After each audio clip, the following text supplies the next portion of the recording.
Good morning students, welcome again to my classes. आज हम शुरू करने जा रहे हैं 10+2 इकोनॉमिक्स चैप्टर नंबर 6, जो हम पहले भी इसका एक टॉपिक कर चुके हैं, that is our production function. इसका हमने चैप्टर टॉपिक फर्स्ट में हमने किया था कि जो प्रोडक्शन फंक्शन होता है वो दो तरह का होता है। पहला था हमारा अल्पकालीन, जिसके बारे में मैं आपको काफी डिटेल में बता चुकी हूँ, और दूसरा होता है दीर्घकालीन। इन दोनों टॉपिक्स को हम कर चुके हैं। अब हम आते हैं इसके नेक्स्ट टॉपिक पे, which is TP, MP and AP. ये हमारी शॉर्ट फॉर्म्स हैं। TP is our total productivity यानी कि कुल उत्पादन, MP is our marginal productivity यानी कि सीमांत उत्पादन, और एपी इज एवरेज प्रोडक्टिविटी यानी कि औसत उत्पादन। सबसे पहले हम करेंगे इनकी डेफिनेशन, देन इनके फॉर्मूले, और फिर हम करेंगे इनकी टेबल और डायग्राम। ओके, तो शुरू करते हैं हम टोटल प्रोडक्टिविटी। टोटल प्रोडक्ट जो होता है उसका मतलब होता है कुल उत्पादन। क्या होता है? कुल उत्पादन। कुल का मतलब हमें पता है, जब सारे इनपुट्स मिलाकर कुल उत्पादन किया जाता है, यानी कि जितने भी हमारे पास उत्पादन के साधन उन सबको मिलाकर जब कोई उत्पादन हमारे सामने आता है तो उसको हम बोलते हैं कुल उत्पादन। जैसे कि हम इस टेबल के अंदर देख रहे हैं, हमने माना था एक जो साधन है वो हमारा स्थिर रहता है। हमने लैंड जो है यानी भूमि जो है उसको स्थिर मान के चला है, यानी भूमि जो है हमारी एक पर स्थिर रहेगी। लेकिन उसके साथ में जो हमारा सेकंड जो साधन है यानी कि श्रम, लेबर जो है वो चेंज होगा, क्योंकि हमें प्रोडक्शन को बढ़ाना है। तो जब भूमि एक है और श्रमिक एक है तो वो टोटल उत्पादन कितना कर रहे हैं? 2 का। क्लियर हुआ? यानी भूमि हमारे पास एक है, श्रमिक भी एक है, तो वो मिलकर अकेला बंदा कितना उत्पादन कर रहा है? 2 का। लेकिन भूमि को हम स्थिर रख रहे हैं क्योंकि हम अल्पकालीन उत्पादन फलन की बात कर रहे हैं, लेकिन हमें उत्पादन बढ़ाना है तो हमें वेरिएबल जो हमारा फैक्टर है उसको चेंज करना पड़ेगा। तो हम श्रमिक को 1 से बढ़ाकर 2 कर देंगे, और 2 श्रमिक मिलकर टोटल उत्पादन कितना कर रहे हैं? 5 का। तो हमारा 2 और 5 क्या है? टीपी यानी कि टोटल उत्पादन। अगेन, एक भूमि के ऊपर जब 3 श्रमिक लगाते तो मिलकर उत्पादन करते हैं 9। एक भूमि पर 4 श्रमिक लगाने पर उत्पादन हुआ 11, 5 लगाने पर 12, 6 पर 12 और 7 पर 11। अब ये जो इसकी ट्रेंड है वो हम देख सकते हैं टीपी में, कि जैसे जैसे स्थिर साधन के साथ परिवर्तनशील साधन की अतिरिक्त इकाइयां लगाई जाती हैं, ध्यान से सुनना इसको, जैसे जैसे स्थिर साधन के साथ परिवर्तनशील साधन की अतिरिक्त इकाइयां लगाई जाती हैं तो टीपी जो है पहले बढ़ती हुई दर से बढ़ता है। टीपी एक बार तो बढ़ता है, हम देख रहे हैं 12 तक ये बढ़ रहा है लगातार। उसके बाद में ये समान हो जाता है, ना बढ़ता है और ना घटता है, और लास्ट में आकर ये घटना शुरू हो जाता है। रीजन इसका क्या है कि जब हमारे पास एक स्थिर साधन के साथ परिवर्तनशील साधन एक है तो उत्पादन जो है वो पूरा नहीं हो रहा है, क्योंकि एक भूमि पर एक श्रमिक कम है, तो इसलिए उत्पादन हो रहा है 2। लेकिन 2 आने पर उत्पादन डेफिनेटली बढ़ रहा है, 3 हो रहा है। 3 आने पर उत्पादन और तेजी से बढ़ रहा है, 9 हो रहा है। यानी कि हमारे पास पहले गैप आ रहा है 3 का, उसके बाद आ रहा है 4 का। लेकिन 9 के बाद में क्या हो रहा है कि जैसे एक लैंड के ऊपर 4 श्रमिक आ गए हैं तो उत्पादन बढ़ तो रहा है लेकिन घटती दर से। पहले हमारा उत्पादन 3 और 4 बढ़ा था, लेकिन अब बढ़ा है लेकिन सिर्फ 2। इसी तरीके से जब हमारी लैंड के साथ में एक और श्रमिक बढ़ाते हैं तो हमारा उत्पादन फिर से बढ़ रहा है, लेकिन फिर से घटती दर से, यानी कि एक ही बढ़ा है। फिर हमारा ये समान हो गया, यानी कि कुछ भी नहीं बढ़ा है, और लास्ट में हमारा ये माइनस हो गया, क्योंकि हमें जो एक लैंड है उसके ऊपर अब 7 श्रमिक लगाने पर वो 7 श्रमिक काम को बढ़ा नहीं रहे हैं, बल्कि वो काम को घटाना शुरू कर देते हैं। तो टीपी जो हमारा पहले बढ़ती दर से बढ़ता है, उसके बाद में घटती दर से, फिर 0 होकर फिर वो नेगेटिव होना शुरू हो जाता है। तो इसको हम डायग्राम में दिखाते हैं। यहाँ पर हमने किया है टीपी का ट्रेंड, हम देख रहे हैं यहाँ पर OX लिया है हमने, और साथ में ये OY लिया है। OX के ऊपर हम ले रहे हैं लेबर, जो हमारा चेंजेबल फैक्टर है। इसके हम साथ की साथ इकाइयां इसके ऊपर दिखा देंगे, जैसे हम टेबल्स के अकॉर्डिंग डायग्राम को बनाते हैं। यहाँ तक आए समझ में? OY पर हम दिखा रहे हैं टीपी को। टीपी हमारा मिनिमम है 2 और मैक्सिमम है 12, तो हम करेंगे इसको 2 से लेकर 12 तक। क्लियर है? अब हम फर्स्ट पॉइंट लेते हैं, जब श्रमिक 1 है और टीपी 2 है, तो हम लेंगे श्रमिक 1 और टीपी 2। ये हमारा फर्स्ट पॉइंट आ गया है। श्रम है 2 और टीपी है 5, इसको हम बना देंगे 4 और 6 के बीच में। अगेन 3 श्रम होने पर टीपी है 9, इसको हम कर देंगे 8 और 9 10 के बीच में। अगेन 4 होने पर 11, ये हम चले जाएंगे फिर से ऊपर। 5 होने पर 12, हम आ गए मैक्सिमम पॉइंट पे। अगेन 6 पर भी हमारा जो टीपी है वो 12 है, और 7 पर हमारा टीपी घटकर कितना हो जाता है? 11। क्लियर है? इन पॉइंट्स को अब हम लगातार मिला देंगे और ये बन जाएगा हमारा टीपी कर्व। ये हो गया हमारा पूरा टीपी कर्व। अब हमारी क्लियर हो चुकी है टीपी की डेफिनेशन, इसकी टेबल और इसका डायग्राम एक बार फिर से रिपीट कर देती हूँ। जब उत्पादन की सभी इकाइयों को मिलाकर जो कुल उत्पादन हमारे सामने आता है उसको हम टोटल प्रोडक्ट बोलते हैं, यानी कि टीपी बोलते हैं।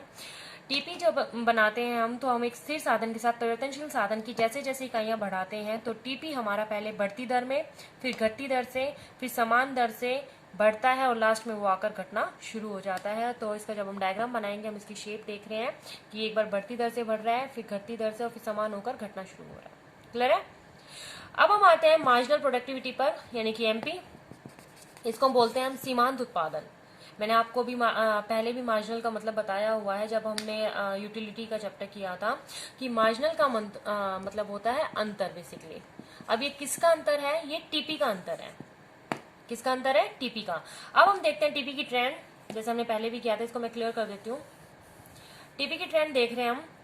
टीपी में जैसे जैसे अंतर आता है उसको हम एमपी कहते हैं। इसकी डेफिनेशन जब हम करेंगे तो क्या करेंगे, मार्जिनल प्रोडक्टिविटी की, कि सीमांत उत्पादन एक स्थिर साधन के साथ परिवर्तनशील साधन की जैसे जैसे अतिरिक्त इकाइयां लगाई जाती हैं, तो सीमांत उत्पादन जो है पहले बढ़ता है, उसके बाद में जीरो होता है और फिर घटना शुरू हो जाता है, यानी कि नेगेटिव हो जाता है।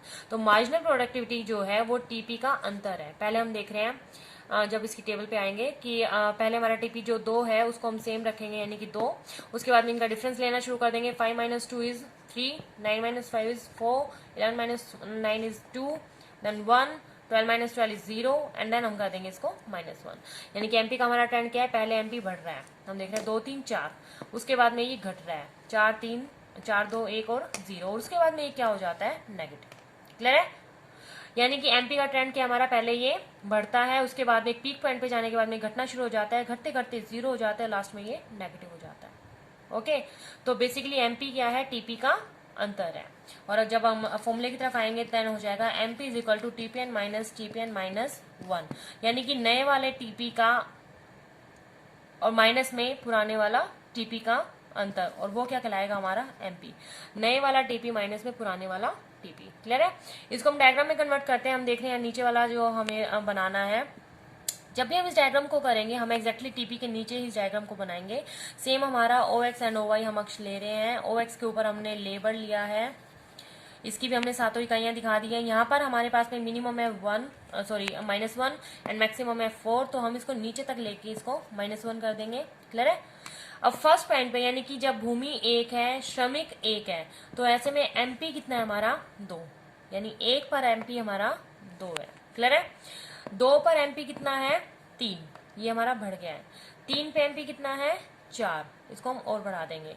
4 पर एमपी है 2, 5 पर 1, then 0 and last one is -1। Clear है? इन सारे पॉइंट्स को हम मिला देंगे with the help of scale. जब हम इनको मिलाएंगे तो 6 पे आके 0 हो रहा है और 7 पे आके माइनस हो रहा है, यानी कि एमपी हमारा हो गया। एक बार पीक पर जाएगा, उसके बाद में घटते घटते 0 आएगा, देन ये माइनस हो जाएगा। तो टेबल आ गई आपको समझ में, डायग्राम उसके अकॉर्डिंग आ गया है बिल्कुल।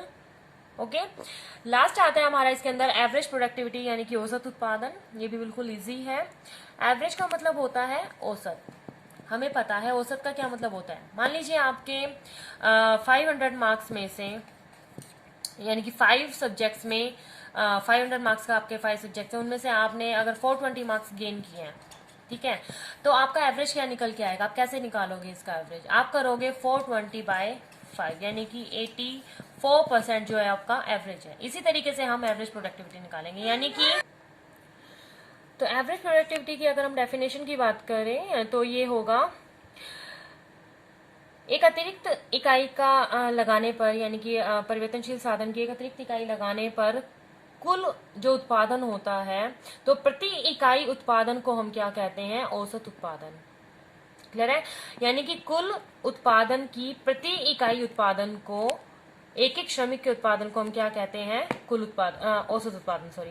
तो इसका जब हम फाइंड आउट करेंगे तो क्या करेंगे? AP is equal to TP upon Q, यानी कि अगर हमें एक लेबर की अगर प्रोडक्टिविटी निकालनी है तो हमें क्या करना होगा? उसको टीपी से डिवाइड कर देना होगा।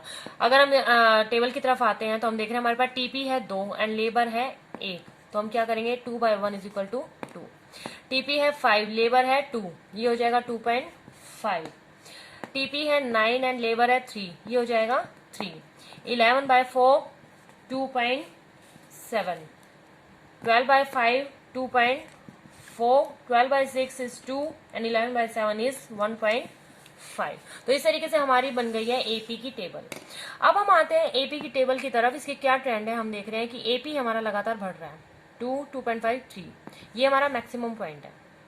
इस मैक्सिमम पॉइंट के बाद में एपी घटना शुरू हो जाता है, लेकिन आप देख रहे हैं कि एपी घटते घटते ना तो जीरो होता है और ना ही माइनस होता है, यानी कि हमेशा एक पॉजिटिव पॉइंट पर रहेगा, क्योंकि एपी जो होता है वो एमपी से स्लो गति से बढ़ता है। ओके, तो एपी का हम डायग्राम की तरफ आते हैं।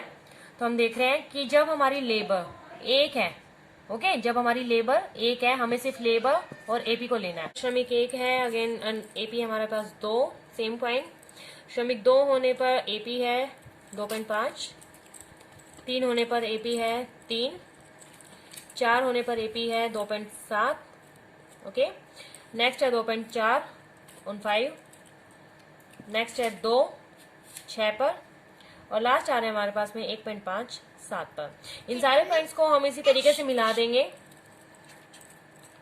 और हम देख रहे हैं जो हमारा एपी का ट्रेंड है वो बिल्कुल स्ट्रेट होता चला जाएगा, यानी कि ये इस ओएक्स को टच नहीं करेगा और ना ही इससे नीचे जाएगा। तो ये था हमारे पास में टीपी, एमपी और एपी का डायग्राम एंड प्लस इनकी टेबल। और ये हमारा क्वेश्चन बन जाता है सेकंड, जिसके अंदर हम करते हैं कि कुल उत्पाद, औसत उत्पाद और सीमांत उत्पाद से क्या अभिप्राय है, तालिका और रेखा चित्र सहित वर्णन कीजिए। अगेन इनके अंदर अगर हम रिलेशनशिप्स बनाते हैं तो भी इसी क्वेश्चन को हम इसी डायग्राम और टेबल से करेंगे। इसके रिलेशनशिप को मैं और डिटेल में आपको इससे नेक्स्ट वीडियो में सिखाऊंगी। फिलहाल हमारा ये जो सेकंड टॉपिक है ये पूरा हो चुका है।